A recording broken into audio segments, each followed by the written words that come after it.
Indian സമൂഹത്തിന് ആവശ്യമായ സേവനങ്ങളും സഹായങ്ങളും നൽകുന്നതിൽ ഇന്ത്യൻ കൾച്ചറൽ ഫൗണ്ടേഷന്റെ ഇടപെടലുകൾ മഹത്തരമാണെന്ന് Indian embassy community welfare secretary DB Bhatti അഭിപ്രായപ്പെട്ടു. ജാതി, മത, ദേശ, ഭാഷാ ഭേദമന്യേ നടത്തുന്ന പ്രവർത്തനങ്ങൾ ഏറെ പ്രശംസനീയാർഹമാണെന്നും അദ്ദേഹം കൂട്ടിച്ചേർത്തു. കോവിഡ് പ്രതിസന്ധി കാലത്തുൾപ്പെടെ വിവിധ പ്രതിസന്ധികളിൽ സമൂഹത്തിനു വേണ്ടി സേവന രംഗത്ത് നിസ്വാർത്ഥമായി പ്രവർത്തിച്ച സുമനസ്സുകളെയും ICF സന്നദ്ധ പ്രവർത്തകരായ സഫുവ വോളണ്ടിയേഴ്സ് അംഗങ്ങളെയും അനുമോദിക്കാൻ ICF റിയാദ് സെൻട്രൽ കമ്മിറ്റി സംഘടിപ്പിച്ച് സല്യൂട്ട്സ് ഉദ്ഘാടനം ചെയ്ത് സംസാരിക്കുകയായിരുന്നു DB ഭാറ്റി.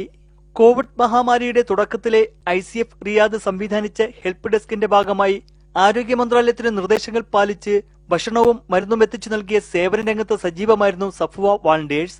കോവിഡിന്റെ പശ്ചാത്തലത്തിൽ വിമാന സർവീസുകൾ ഉൾപ്പെടെ നിർത്തിവെച്ചപ്പോൾ ആശങ്കയിലകപ്പെട്ട സമൂഹത്തിന് സാന്ത്വനമേകിയ ആരോഗ്യരംഗത്തെ ഡോക്ടർ അബ്ദുൽ അസീസ്, ഡോക്ടർ അബ്ദുൽ നാസർ, ജീവകാരുണ്യ പ്രവർത്തകരെ ഷിഹാബ് കുട്ടുകാട്, നിഅമത്തുള്ള എന്നിവരെയാണ് സല്യൂട്ട്സ് പ്രോഗ്രാമിൽ ആദരിച്ചത്. നാട്ടിലേക്ക് പോകാൻ സാമ്പത്തികമായി പ്രയാസപ്പെട്ടവർക്ക് ICF ഒരുക്കിയ ചാർട്ടേഡ് ഫ്ലൈറ്റിൽ ഫ്രീ ടിക്കറ്റുകൾ നൽകിയും ആവശ്യമായ മറ്റ് സഹായ സഹകരണങ്ങൾ നൽകിയ നൌഫൽ പാലക്കാടൻ, കലാം കൊല്ലം, അനീഷ് എന്നിവരെയും നിസ്തുല സേവനം നടത്തിയ മാധ്യമ പ്രവർത്തകരെയും അനുമോദിച്ചു. സഫുവ വോളണ്ടിയേഴ്സിനുള്ള അനുമോദന പത്രവും നൽകി.